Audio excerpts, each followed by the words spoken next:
My parents are spending my inheritance on a house. This is part 3 of us cleaning up the bush area that needs to be taken out before we can put in a driveway. If you stick around until the end, then I'll give you an update about the driveway situation. My dad had a chance to talk to my uncle about possibly getting an easement. Alright, so we just have to pick up the rest of this stuff here. Those sticks.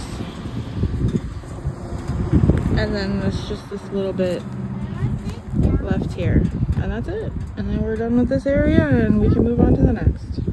There was a question whether or not we would be too far away from the fire hydrant. Most of the rules state that you have to be within 500 feet from a fire hydrant. And we weren't really sure how far away we would be from the one that we have over here. So my dad and I decided to measure 500 feet back. And it looks like we're going to be okay with that. Now let's talk about the easement.